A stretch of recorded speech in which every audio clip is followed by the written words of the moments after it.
Okay, usually at this point of my interview process, I say, hey, coach, but we don't have a coach here today on All Things Division 3 Soccer. This is an Injured Time special with author George Pasley, who just so happens a month and a half, maybe 2 months ago, George, you sent me Yeah.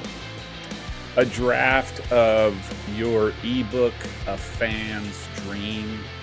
Um, and I read it, and it was all about how do we get promotion and relegation implemented in the United States. And there was a heavy Yes. emphasis on USL. And it just so happens USL made a killer announcement yesterday, the day before, that they would be looking to implement promotion and relegation. And once I saw it, I literally immediately sent you an email. Let's get you on now, because I just think it's perfect timing to have you on. So thank you for joining me. Thank you for having me. All right, George. Let's start with your book just came out. Amazon link down below in the description. I'll post it on my website, d3soccer.fans as well. Get you some promotion there as well. But maybe you could just start very broadly. What's the premise of your book? What? How did you come up with it? And why? I'll just say, having written a history thesis, like why did you ever put so much time into writing anything? I'm just curious, especially about soccer. Um, you know, it's, I can actually say you were one of the influences. Nope. Um, This is I guess a recorded. few, I recorded it. This yes, segment. I was one of the influences. Who would have thunk? yes. I guess probably about the last, we'll say between 6 and 18 months ago, there was a lot of talk about a lot of influencers were talking about pro rail, and I can't remember which between your channel and I don't know if it was like MLS Moves or Gold TV. Mm-hmm. Can't remember which one it was, but you were on there and you were talking about Perwell, and I guess at the time you were more on the against Perwell and giving your reasons. Um, well, I guess ultimately you're for Perwell, Correct. but you were, but you understand the nuance about how can we even get there. So that kind of sparked a little. Well, what are the issues? Mm-hmm. And can I sit down and just figure out here's a problem, here's a solution for that? Because as much as I've seen people on Twitter or X or any other social media talking about we need pro well, we need pro well, we need pro well, yeah, okay, I agree. But how do we do it? No one really has a plan. I've maybe seen three articles where people actually wrote out a plan, and one of them, this guy had so much math in it. I was like, you actually came up with this. I was like, there's no way that's gonna work. Um, but yeah, the permutations of region, it was just absolutely crazy. I was like, okay, there has got to be a better way. And I'm a keep it simple, stupid kind of person. Mm-hmm. So I was like, how can we make this simple that we can implement this, but we've got to keep the financials in place. And as you mentioned, where you had a blog post about the murder pyramid, Mm-hmm. and your conclusion was all these teams failed because they were irrelevant, and they're so irrelevant you can't even find information on them. And I was like, he's absolutely right. And I think I actually have that quote in the book Mm-hmm. because I thought it is something that we all have to consider about this. So that was one of the things. And of course, there's pay to play. That's an issue that we have to deal with. Um, in this process, I found out about pay to coach, just the problems we have with issuing licenses for coaches in this country is just crazy. the cost, and the hoops that people have to jump through just to get a license. Mm. Trying to think what else. How do we incorporate colleges in it? So, such as yourself, you follow colleges. That is a very important ecosystem in our soccer ecosystem. So, we have to keep colleges, we have to keep high schools in mind, how to bring all of that together so we can actually do a pyramid.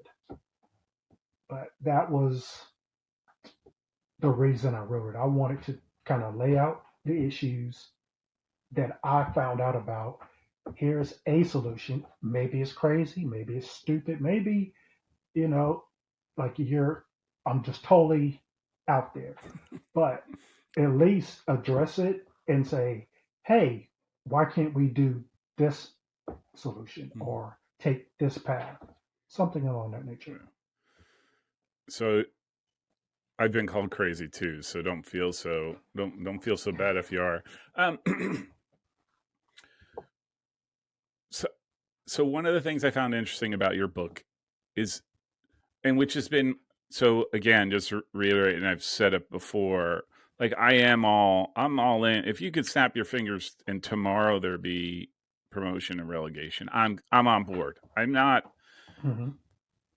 I think my position has always been the implementation of it, because we'd have Right. to implement it. It's not going to sprout out of nowhere.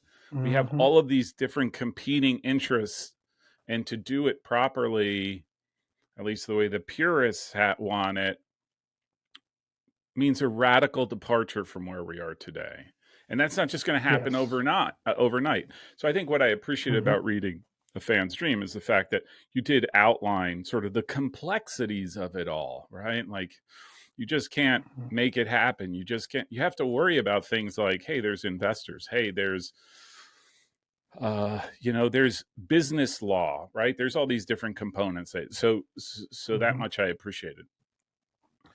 It, talk to me a little bit, because of the USL announcement. We'll talk a little bit about that. But Hmm. why does the USL have such a special place in your overall thesis about promotion and relegation? Well, of course, as you know, MLS is a single entity. Mm, So the owners don't own their individual clubs, they're just managers of those clubs, so to speak. USL has individual franchises. So owners are able to make decisions that pertain to their club. Um, USL also has experience getting media deals, dealing with a large league structure. So they seem to be better positioned from a professional standpoint than anyone else. They already have championship, USL 1, USL 2. So they've got three tiers. So in that aspect, I think they're ahead of everyone else. So even though you have things like the League for Clubs, for instance, or I think now it's the APSL that's mm, in the Northeast. Yes, they're combining everything, but it's more local, mm, and USL is able to look at it from a national standpoint. So from that perspective, I think they're in the best position to kind of bring this on board. Which, given the announcement, mhm, is kind of what happened.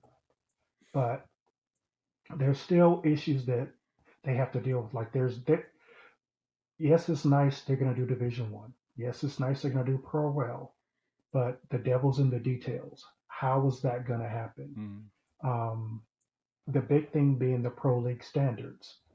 So, and I didn't have it in the book, but since then, looking around, I actually looked up all like the big five leagues in the world and said, okay, English Premier League, La Liga, Bundesliga, Serie A, Liga. Would these leagues actually meet the standards for USSF PLS? And the answer is no.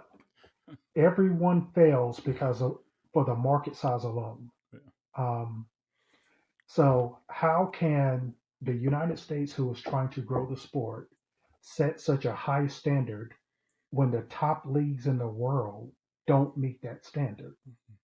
Um, I guess to me, it's kind of like we're set up for failure. Yeah. And well, I'll tell you, and MLS is the only league in the world that meets that. So Yeah. that's pretty telling right there. I always say looking abroad, like it's sort of a double-edged sword in my mind, right? But I will say Hmm. there is obviously financial fair play, but the biggest hurdles to teams ends up being infrastructure, right? Like, do they have Hmm. stadium capacity? Do they have the professional training grounds? Do they have the staff that is required by most of the leagues to Right. function at a Hmm. division one or like the top tier level, right? Like the EPL Yes. requirements for a club outside of the financial are dramatic, right? Like Bournemouth, I think, Yes. right? Like, right, it's very makes it really it's a very dramatic departure from where most clubs are in England, for example, or in Spain for that matter, because Hmm. they have the same types of requirements. Is all right. So I'm going to ask you. This is a layup question, I would hope, because it's the first chapter you talk about, and I think people think that there's like some demonic possession that drove us to do this. But can you explain to folks who are watching why in the world does the United States even have what we call define as a closed system rather than an open system that's dominated by individual clubs and not by leagues? Right. I included that because I wanted to know how did we get to this point? Um, it really starts with baseball. So right around the time baseball was starting here, soccer was starting in England, and England is a much smaller country than the United States, and they had all these soccer teams, and they were all in close proximity. So they set up a pro rail system in order so that everyone could be included. And even when they started, they set, I guess there were the larger, more professional teams. They just put it at the top anyway, and it gave the lower teams the avenue to earn their way up. Now, before, just winning the league did not get you automatically promoted. You had to apply. They had to recommend you and approve you. Similar to say if you want to buy a franchise, the owners have to say, "Yep, you're good enough. Come on in." So over years, that Hmm. has evolved to what we now know as pro rail. Here in the United States, we have one of the largest, well, I'll say probably one of the most spread out populations in the world. So in order to make baseball work, they decided to set market rights, so to speak, and they picked the largest cities because travel was much different then than it is today. It was very expensive to travel. So if you're going from New York to Dallas, you need to go to a big enough area that's going to be able to pay for your travel and pay your players and have enough population so that people can attend the game and you make enough money to make it worth your while. That's why market size is such a big thing Hmm. in PLS in PLS, I believe. Well, now then that translated to, of course, TV market. Yeah. But today we can watch soccer all over the world. Once we went from analog to digital, everything opened up. So that market size is not as crucial as it was before. Mm. Um, I think I saw some stats from just the U.S. Open Cup this week, and people were saying they were averaging around 20,000 views each night or something like that, Mm. which was considering the beginning rounds, that's actually pretty good. Yeah. I know I was one of the ones that was watching, flipping through games on YouTube. Um, but that's why most people that actually follow this are like, we need to get rid of PLS or just rewrite it or something Hmm. because it's holding us back. Hmm. But having a closed league was very important. American sports leagues, NFL, NBA, MLB, NHL, they would not exist today if it wasn't for the fact that we have a closed league. Hmm. Um, Why do you say that? and it's What all, can you just? Sorry to. We're going to go off on tangents. yeah, That's my way. But why? Why no, is that? you have, they needed the economics of it to just to make it viable. Hmm. And it really wasn't until TV came in that they really started to make money. But before, like I said, you're traveling across the country and you've got to be able to make enough money at those games to be able to pay everybody. So by keeping it um, a closed league, it creates scarcity, which is able to drive up the price, Hmm. drive up the revenue, because it's limited to just a few number of people. Hmm. So you now, and baseball is a good example of this. There are hundreds of baseball teams, but yet they chose the major league teams, and even then it was a National League and an American League, Hmm. and then they combined those later. But even then, they decided for those leagues, nope, you have rights for Dallas, you have rights for New Hmm. York, you have rights for Atlanta, you have rights for Boston, kind of thing. Hmm. So it's very understandable. And even with MLS, had they not been closed, I don't think it would have grown like it would have as it is today. It needed that scarcity, so to speak, Hmm. in order to grow. Now, granted, a lot of things like the women's national team, their success came into popularizing it, the growth of youth soccer, video games, but I don't think our Division One league would have as much visibility if it wasn't a closed league to start off with. Yeah. I'd go a step further. I don't think it would have survived. I think. Right. I think, especially in soccer. I don't know about baseball. I don't know about football, but at least when it comes to MLS, I think probably one of the biggest things that really made a difference was basically sharing the losses, not sharing the revenues because there was very limited revenue, but sharing the Mm-hmm. losses amongst everybody within Mm-hmm. Major League Soccer LLC, the owners, right? Which made it a lot more palatable in Yes. the short term while they sort of gained momentum um, and whatnot. Because I don't think if it were each to his own, I don't think I don't think the 12 teams, even though they lost two. Mm-hmm. Like I don't think it goes that far. I think because they're all standing on their own and make individual business decisions. So, um, uh, all right. So having being a closed system from your standpoint is completely understandable. It like Right. historically, it just makes sense as to why we developed this way. Mm-hmm. What what do you think?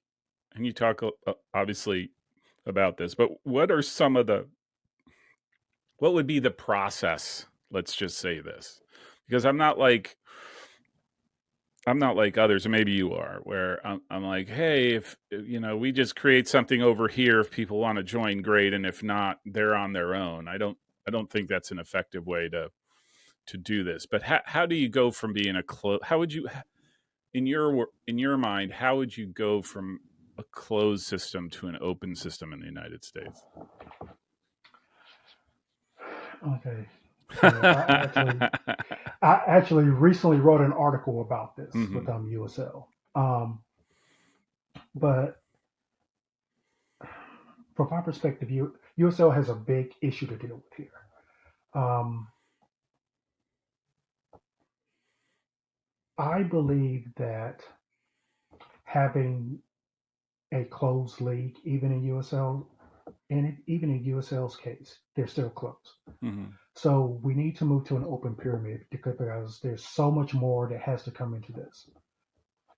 But as far as setting up, I think USL needs to change to becoming like the English FA or um, Japan's J League, Hmm. for instance. Excuse me, not the FA, the EFL, Hmm. the English Football League. So they need to become the entity that controls professional soccer in the United States. They also need to get rid of the franchise model and move to a licensing model. Hmm. The biggest issue with USL, even though they have grown and they're still growing, but every year they're losing a couple clubs, almost like clockwork. Yep. And and you constantly have teams that maybe start off in the championship or USL one, they drop down to USL two because they can't do the travel or the finances are Hmm. no longer working. Because once again, you have to be relevant, as you Hmm. said, in your neighborhood in order to survive.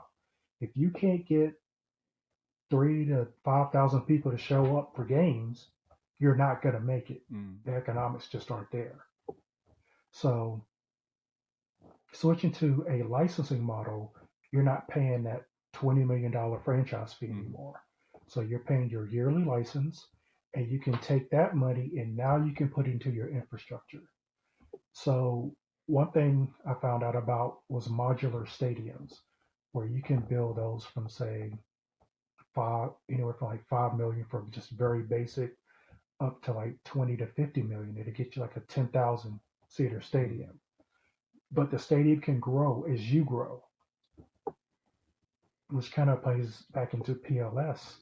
Like I understand at Division One you may want 15,000 seats.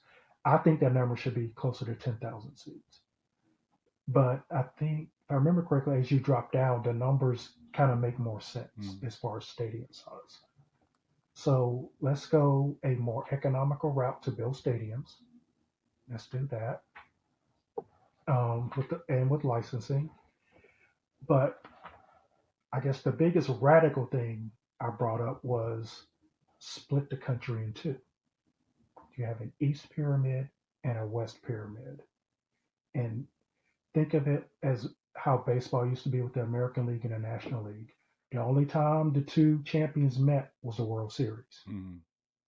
So they could do something very similar where whoever wins the league, they can do a home and away to determine a ultimate cup Hmm. champion or whatever you want to call it. Because in America we like our playoffs, so that gives you that aspect, along with the promotion relegation playoffs also. But by splitting the country in two, you now alleviate one big problem as far as travel and the size of our country because now you're only working with half the country. Hmm. Now, I guess like me, you're on the East Coast. Occasionally, I'm going to watch some West Coast games, Hmm. not all the time. I'm going to follow the team, like my Charlotte Hmm. or Charleston teams. I'm going to follow those. If they're playing in the West Coast, I may watch, Hmm. depending on what time it comes on. But people on coast, they don't normally watch teams on other coasts. It's just Yeah. that's just typical anyway. And a complaint that I saw with owners, players, and fans is traveling across the country for games. Hmm. So MLS already has a problem where Messi doesn't go to like Vancouver Yeah. or Houston. So, and why would he play a non-conference game when he can rest? Yeah. Because it's more, the conference is going to mean more. And hey, he's in his mid 30s now. He can't, as great as he can't do what he used to do when he was in his 20s. So cut the country in half, and that way it makes it easier on that aspect. Um, you're also the two pyramids are complementing each other. They're not competing. No one in New York is going to care what's happening in LA because LA is a different conference anyway. Mm. and now there's a separate pyramid. So if I just want to watch the Western League games, I can put it on, just like I can put on La Liga, or I can put on the Canadian Premier League, or EPL, or whatever. It's just another league. It's just on the other side of the country. So I think that way they can coexist. Mm. Now we talked about USL, so they have that experience of getting media deals. Mm. So now if you have two pyramids, you can do a deal with Division One East with Paramount, but you can do a media deal with the West with Peacock. So unlike MLS, who has Apple TV, they have to split what is it, $250 million between 30 teams, Over 10 years. Yeah. right? So, the way I set it up is you have 16 teams in each of these divisions. So now you have a Division One where you're just splitting between 16 teams over here and 16 teams over here, um, which is actually less than um, pretty much the majority of all the top leagues in the world. Mm. Now, and I picked 16 teams because one thing that we've been hearing more about is player fatigue. So 16 gives you enough games to make it worthwhile to last a year. There is talk of moving to a fall to spring schedule, so that plays into that. Now, in the north, I guess northern fans have said, well, hey, we're going to be playing in the winter. That's fine. With a 30 game schedule, you can now adjust. Everybody gets a winter break. So maybe the northern teams, they take their break from December 1 to March 1st, but they may double up some games during, or maybe have two games in a week, say in October Mm. and September. The southern teams, they can just play one game a week if they want, but they have their break from December 1st to February 1st, for instance, because they have better weather. Um, Now, say if that top division is on the half, the northern teams, it'll just be an unwritten rule that the northern teams were just going to play the southern teams in that winter part of the year. Mm.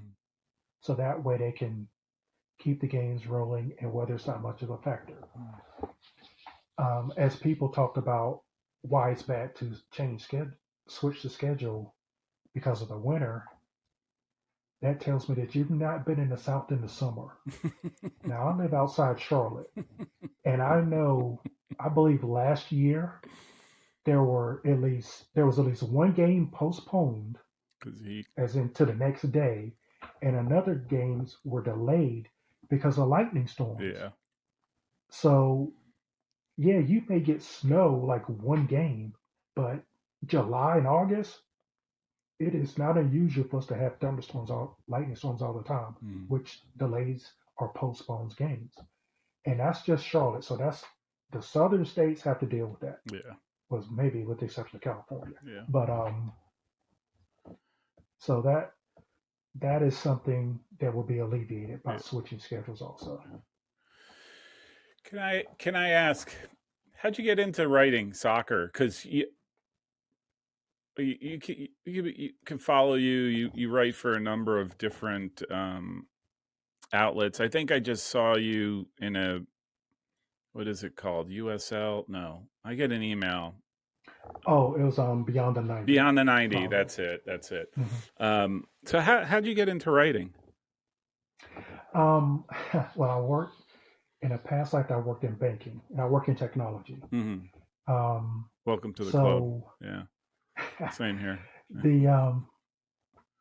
the right around, I guess, when Twitter started taking off and blogging became a thing, um, I followed a lot of bank I followed a lot of bank technology people, credit union people. So I just started writing a blog. And at one point, I wrote for a credit union blog Mm. on just different topics. So that was years ago. So I'm trying to get back into my writing chops a Mm. little bit. Now my wife, former educator, so she does writing all the time. So I was able to give it to her, and wrote a lot of red ink across it, and but she's like, it wasn't bad. I was like, Ugh. I was like, that's why I had you do it because I know you're gonna catch all this stuff. She's like, Yeah. you need to explain this because not everyone knows what you're Mhm. talking about. Mhm. Okay, okay, but yeah, it was just getting back into it. So I did write four things years ago. Mhm. So, but that was, and I try and bring that an easy to read type Mhm. of thing to it. Yeah, yeah, That's how I explain it. So, yeah. And you do. I will say it's um, just the bits that I read, and then a fan stream. Like it is it's very readable. Like it's not, and mhm. and you're and I appreciate the fact that you didn't get into the math. You don't dive into the math part of it. Like Yes. that's Yeah, okay. that, whew, yeah, Yeah. yeah, that, mm, Yeah. All right. So I got to ask you the 800-pound gorilla question. mhm. Where do you see MLS in all of this? Um, as an entity, I don't see them surviving. Hmm. If, of course, if this goes through. The clubs themselves, yes. In my book, I actually talk about how MLS comes into this new entity, this new structure. And when we split the country, the Western Conference teams, you start Div 1, Div 2. Hmm. Would it be the MLS clubs would be Division 1, USL Championship, Division 2, and go down from there. Um, because they have built up such good fan bases, like I'm a Charlotte FC season ticket holder Hmm. also. So, and they have, I think, one of the best fan bases. Atlanta has a great fan Hmm. base. Philadelphia, Seattle Sounders, Portland. There are a lot of great fan bases. Cincinnati, Columbus, whatever. But bringing that in is would help solidify everything. It's about bringing everyone in and not just saying USL teams and then you kind of get in where you fit in. Change it, open it up, and that network effect just makes it immediately stronger. Hmm. I think. Hmm. Now of course, there are a lot of egos on the table, so people's feelings are going to get hurt. But in order for this to work, everyone's voices need to be heard. And Hmm. I even talked about how we need to bring players into this also. Like, how do you think this should work? Hmm. Because you're going to be directly affected by this. Hmm. So,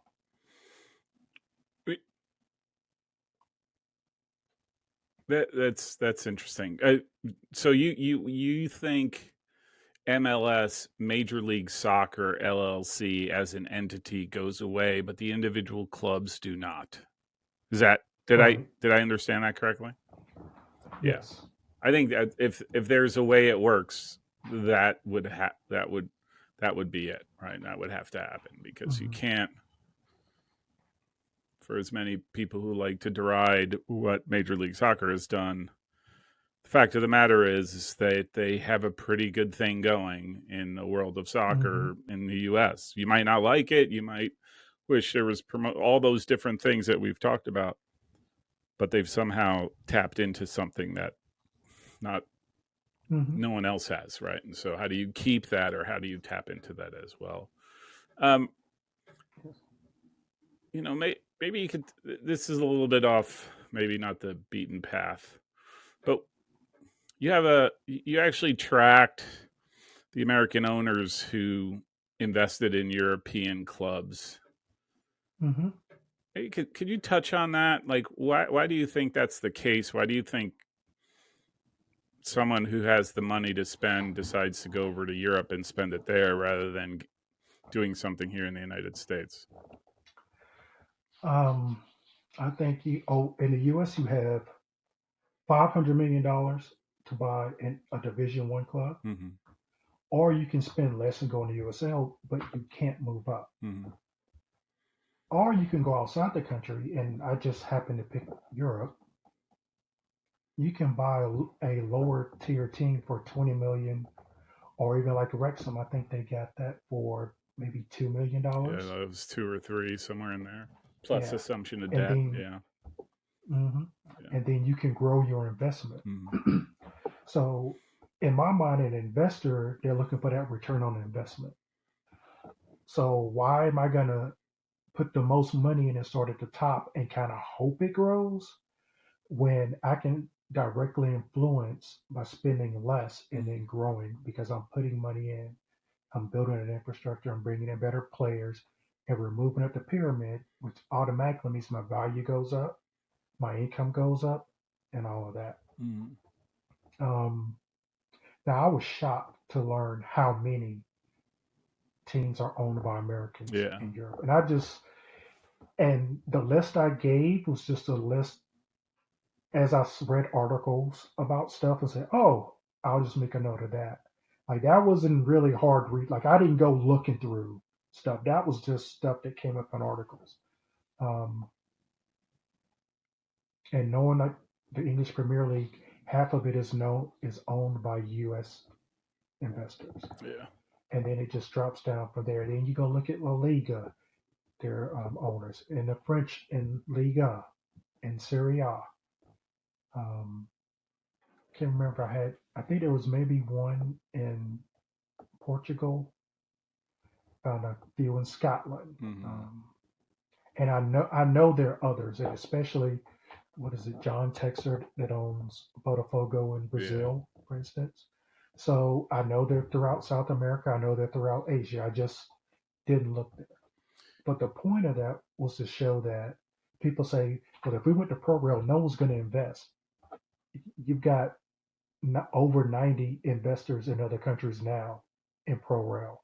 yeah, So why wouldn't they want to spend that same money here and grow it here? yeah. It's interesting about your list. First of all, I didn't know it was this big. Like, I think that was the shock to me. Like, maybe it's because again, Mm-hmm.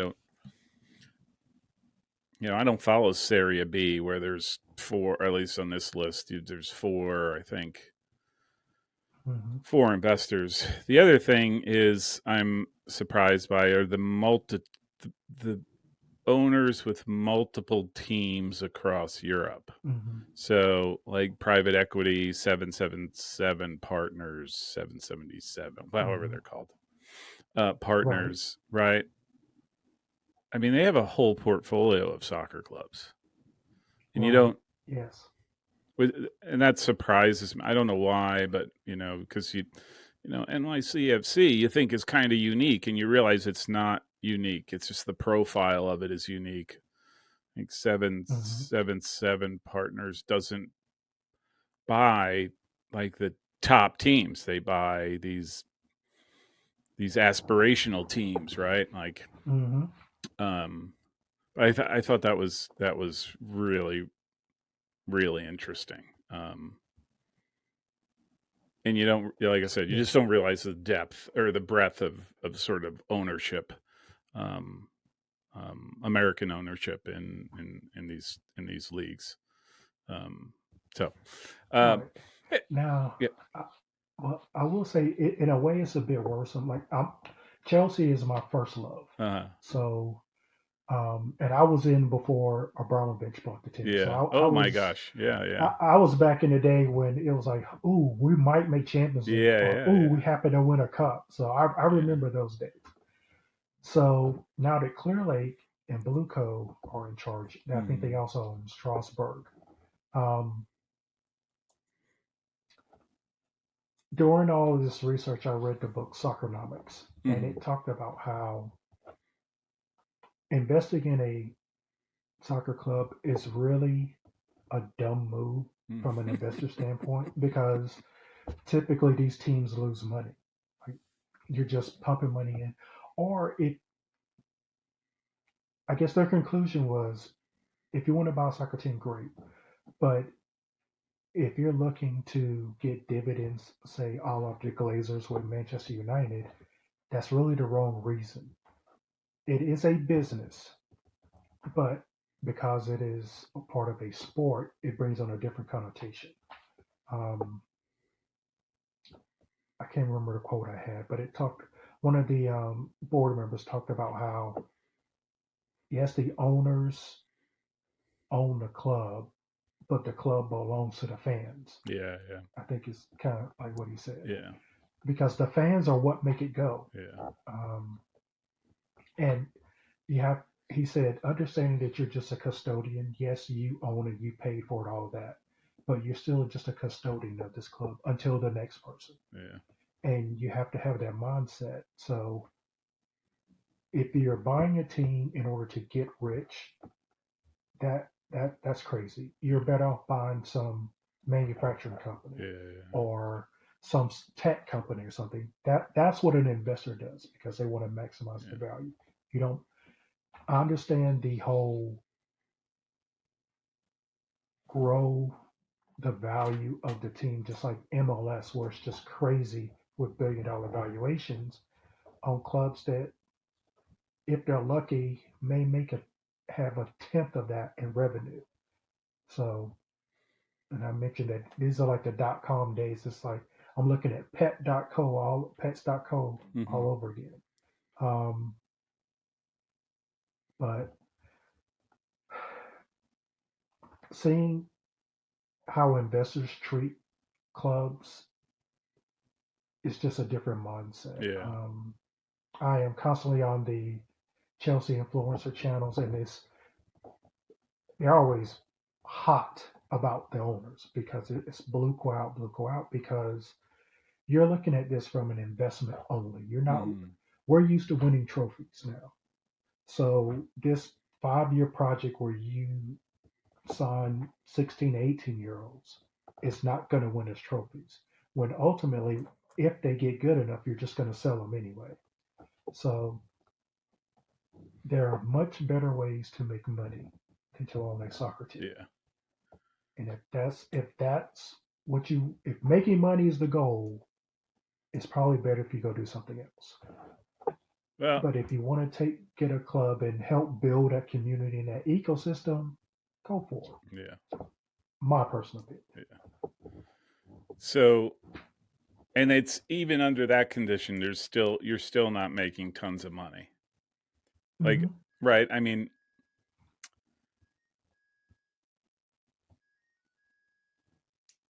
yeah, because they basically spend everything they get, right? Like, Right.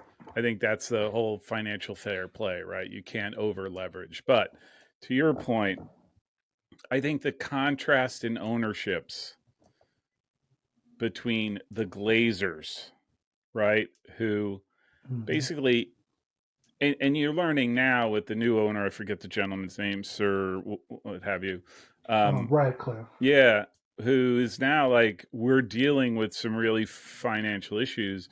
We have to Mm-hmm. rebuild, you know, um, Old Trafford, and we have to do all these different things because we've been bled. The club's been bled dry, and I think that was the Glazers' attempt to make money. Right, like this is an Mm-hmm. investment, so that we're going to 3x, 4x our investment over time, and it just never really materialized because of the nature of, like you said, it's a sport, it's soccer, right? Right. Contrast that with, and I am not making political commentary here, but one of the reasons that I think there were a lot of fans of Chelsea for a while was because of Roman Abramovich. Can never get that right. Mm-hmm. Where he owned the club, but he was a fan of the club, and he was Right. willing. Like, he understood that, right? And he understood it was a different dynamic. And I'm not so sure he cared necessarily about how much money he was going to make on a yearly basis. Mm-hmm. I think to him, it was a passion play. This was him, like, doing something he loved. I mean, it was just about every game and all that stuff.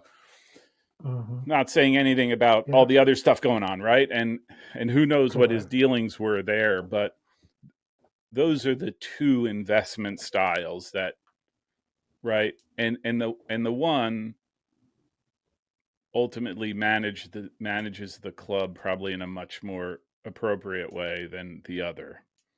And I like I said, I like him or not, Abramovich, I thought, ran the club in a way to really bring some bring the club to certain heights that I don't think it would have otherwise achieved. Now, I want to throw a third one in there. You've got um, Brighton and Brentford. Mm-hmm. So Tony Bloom and I think it's Matt Benford. I can't remember his last name. But those two owners are fans of those clubs. Mm-hmm. And that is where everyone gets a whole let's use data to run our club from between those two clubs. Mm-hmm. So I think I was looking at the financial report for Brighton the other day where they actually made money. So because of their model where they're going out and they're finding undervalued players, Right. Yeah. bring them in, build them up, and then sell them, Mm-hmm. they're making a profit Mm-hmm. and they're getting better and better players. So now they're like they were in the Europa League a couple seasons ago. Mm-hmm. Is it last season or 2 seasons ago? And but you constantly you see them just taking a different approach. And as far as most fans are concerned, they want owners like them that are fans. They're going to invest, and they get to see the improvement because they know there's a Mm-hmm. long term goal, but they can see it and they can follow along and they can root for it. Mm-hmm. I know Chelsea has bought so much from Brighton. I think 1 billion of that 1.5 billion was spent Mm-hmm. with Brighton because they're trying to copy that model. And of course, being a tech guy, I'm like, just because you hire the people doesn't mean you get the secret sauce because you can't buy the owner Yeah. who's creating the secret sauce. Yeah. So I kind of chuckle about that. I was like, Yeah. y'all just do something else. Yeah. Um, okay, so let me ask you another $1 million question. I want to be cognizant of your time, so this will probably be the first the last major question, which will probably go down into a bunch of rabbit holes. Maybe I'll Okay. start opining a little bit more too. What are your thoughts on the announcement yesterday? We're recording this on Thursday, the 20th of March. Did the announcement come out yesterday on the 19th or on I the think it 18th? was late. I think it was Tuesday night. Tuesday night. Yeah. Because Mm-hmm. that's when I think that's when I emailed you or I emailed. Yeah. Um, what are your thoughts on USL's, just as you know it now, and what you read around USL's announcement about promotion and relegation in 2028? Um, This might not bring you fans. It may bring you fans, but I right. don't know if that brings you. Um, the the initial announcement that they're doing it, that they are going to implement Pro Rail, I'm ecstatic for. I would like to know what they're going to do though, Mm-hmm. because they have to figure out one flipping the schedule. I think is probably the first thing they need to do. Um, Adhering to the Pro League standards, I think that may cause them to fail because as soon I think they have to Interesting. have either have 12 or 14 teams across 3 time zones. So we've already talked about the travel part, and you have to have the market size. So what happens when if Charleston gets promoted, or Louisville gets promoted, or any team that doesn't meet those market standards, and now you fall out of compliance for Division One status? What happens then? And that's providing those teams can even afford to do all that big cross country travel. So that's going to be something that they need to address. And in my book, I talk about ignore that altogether and set your own criteria. And I think I laid out something comparing to the J League's licensing system, very similar to that. Um, Personally, I don't think USF or US Soccer would care if USL said, hey, We're not going to do that. This is what we're going to do instead. This is how we're going to decide our different divisions, and we're going to rock with that. If they took that responsibility on, I think U.S. Soccer would be like, have at it, do your thing. As long as you are providing a great product, you're growing the sport, we're all for it. I think PLS was put in place. Well, one, my feeling is that it was put in place to keep MLS on top, Mm. but it was also to set a certain standard for just professional soccer in the United States, which I think we need. Not as stringent, hence the licensing model that I came up with, where they can fit that. So, but if they, well, I guess the first thing, if they try to do PLS, I think they fail.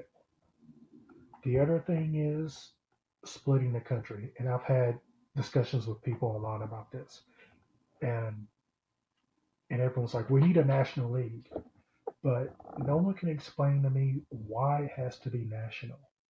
Why does it have to go 4 time zones? Why do you care? Do you constantly watch games on both coasts?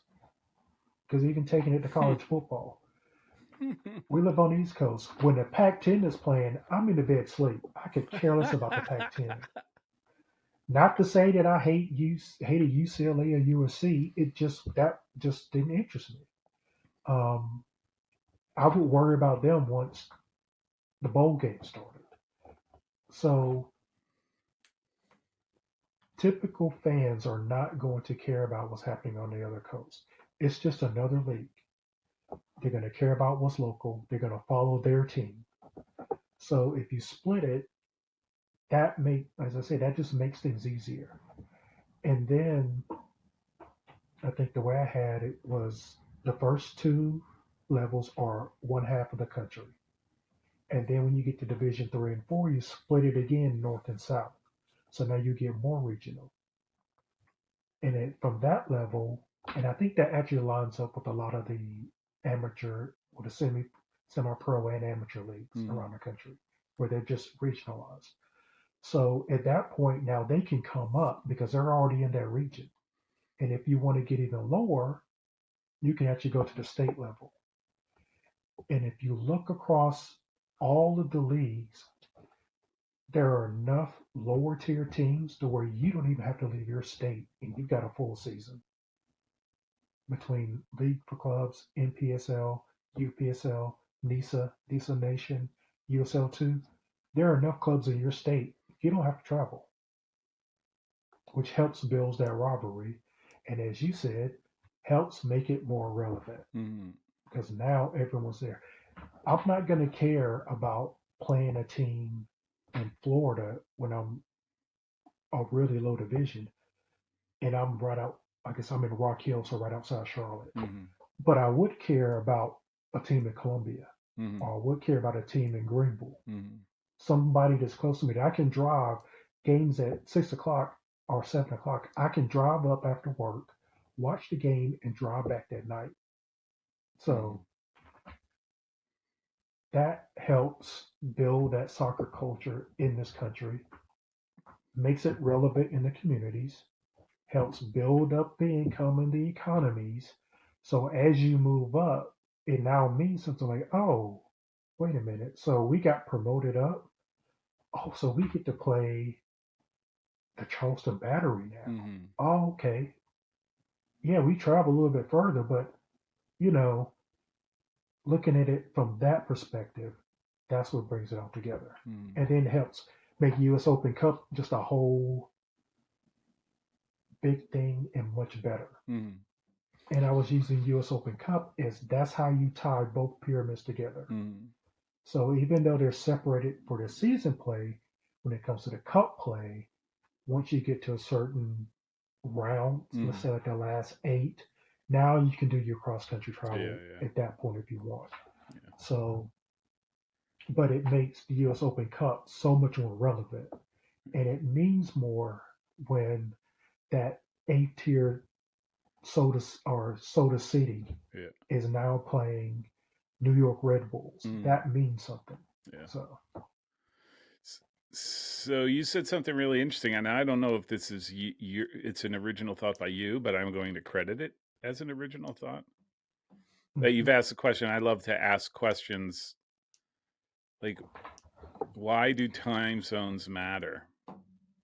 And that is a great point, because you could, right, because it probably, because it's like the antithesis of everything we've been, you know, probably since the 80s, right, and maybe even earlier, talking about this the global nature. Everything's a lot more expansive, a lot bigger, and we want to think that way.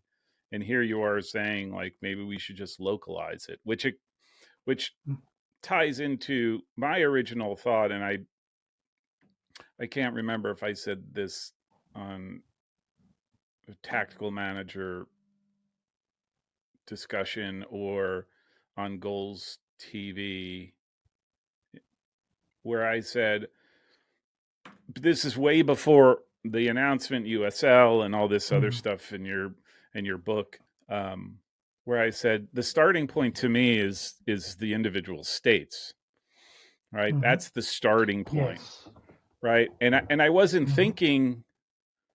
I wasn't thinking so much in terms of TV, because I've maybe just don't have experience about mhm. all that, the media and all that kind of stuff. I was just thinking proximity, right? It just Yes. becomes so much easier, and it becomes, hey, if I'm in New Jersey, and so, you know, if Newark is playing Trenton, does that becomes a rivalry of sorts, and you create, and you're only an hour away from each other, right? And so it becomes a lot easier to Mhm. follow and a lot easier to invest your time. Um, so I give you credit there. I give you credit for A- Actually, you deserve that on credit because you're the one I got the idea from. that. And I was watching that, and you mentioned the state level. I was like, that makes so much sense. Yeah, That makes it easier to do yeah, if we get it to that level. Because I think you talked about the state organizations running things. yeah. Running Once leagues. it gets to that Yeah, yeah, they should and run the leagues. I was like that is absolutely right Yeah, because then they can take over the youth and even at some level to college because yeah, an I think amateur. Yeah, I mentioned that if which was funny I hadn't seen it at the time but I think U.S. Soccer is talking to some Division One conferences yeah, about yeah, yeah. partnering and I was like oh yeah I was actually talking about that Mm-hmm. so by local clubs now partnering with local schools and say hey one they could use the same facilities Mm-hmm. so there goes your stadium right there that you Mm-hmm. may need. And now you have your U23 team, which can be a whole different league, Mm-hmm. and they're getting that experience. If you partner with high schools, there's your U18, Mm-hmm. U19 teams. So you don't necessarily have to build out a special academy. You can use you Mm-hmm. across these two Yeah, different levels yeah. to help supplement that. With NIL, of course, soccer tends to be a loss leader in most schools. Mm-hmm. So now you're partnering with the club, so you've got that revenue coming in. Mm-hmm. I don't know exactly what will be done, but it was more. Let me throw this idea out there just to get people thinking like, how could we make that Mm-hmm. work? So that way we can just use those economies of scale for each other Yeah, yeah, and build it that way. yeah. So, That's not and once unheard again, of it either. makes it You know local. what's interesting, George, and I don't know the details, and I'm not sure that there's this totally enmeshed relationship between the two, but if you go down to Bob Jones University in Greensburg, South Oh, Carolina, Greenville, where is that? Greenville, Greenville, Greenville, South Greenville. Carolina, Yes. Hmm. or there was the local, I don't know, USL or whatever the local team was, professional team Greenville academy, Triumph may be there. was based out of, they had offices in the same in like the Okay. gymnasium. And so I got to assume there's some level of,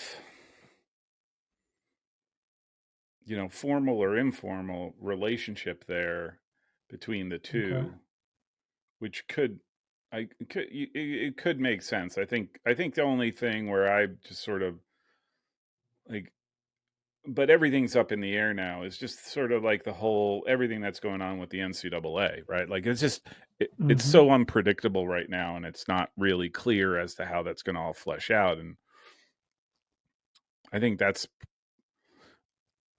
I would say that's low on the like the issues list, right? Like Mm-hmm. there's going to be 100 different things that we have to address before we got to that, but um, I don't think that's unheard of, right? And especially now at schools just looking for other ways to make money and different, you know, what have you. So Mm-hmm. that's interesting that you bring that up, though. I hadn't put that together. Um, all right, so I want to be cognizant of your time and like I said, my last major question never is my last major question. It always devolves into some things. But why don't you where can folks find you? Where can they catch up on your latest articles? Where are you writing? All those different things so that people can track you down and pepper you with more questions. Yeah. I am G Paisley on Twitter. I'm just gonna call it Twitter because I'm old school. Um, and then same thing on Blue Sky, G Paisley also. I have an Instagram, but it is really just to scroll. I don't really post anything. I do. Well, I have written some articles for Beyond the 90, Mhm. so you can find. I think those two are the two I have are available, and I just want to mention that both of those, the first one is how the USL can change, and then the other one is actually talking about part of the money aspect of this. So how they can basically not become the English Premier League, where the Premier League makes 3.5 billion Yeah. and the Championship makes 500 million. So how can we avoid that as we move forward with Pro Rail? So, but yeah, those are really the main places Okay. that you'll find me. Usually, I'm arguing on Twitter about something. I think I was arguing right before I got on this call with this guy, but That's yeah, what we do on I call it Exeter. So yes, that's what we do on Exeter is we just argue hmm stupid things to the point of just beating a dead horse, but we love doing it. We can't help it, right? yes, Um, hmm and your book can be found on Amazon. Like I said, I will post wherever you post these things, and drive some folks there, and I'll you can find a link on d3soccer.fans. But I want to say thank you for this. I really do appreciate it. This is a sort of thing. I'm one of those guys. I'm like I don't mind disagreements. Like you hmm are what you think. But we can talk about them and hash them out, and yes, helps me. I like to think it helps everybody understand or think through the things that they have in their head, as I always say. Like, there's nothing right, better than talking about yes, something like promotion and relegation, because the more we talk about it, the more we hammer out the details that and make your argument or whoever's argument stronger. Um, I hmm don't think we do that enough. So, um, but I want to thank you. Wish you the best. You're more than welcome to come on anytime you'd like. So, if you ever need a platform and you want to talk about something, you know where I live. So, we're more than all well. We'll right, gladly have you on. all right. It's much appreciated. I enjoyed it. I said you were one of the ones I was like, since I'm talking about college, maybe I can get on with Paul one night. So, Yeah, yeah, yeah. so You just got to go. Like you just got to learn to love Division 3 soccer. yeah, Then you could be on here once a so week. No, No, I'm a equal opportunity soccer guy. So once I have the opportunity Mm. to talk and think about the game, I just love doing it. So, um, all right, George, all the best. Like I said, I'll promote and Yes. post your stuff, but do appreciate you taking the time. All right. And once again, thank you for having me. Yep. All right.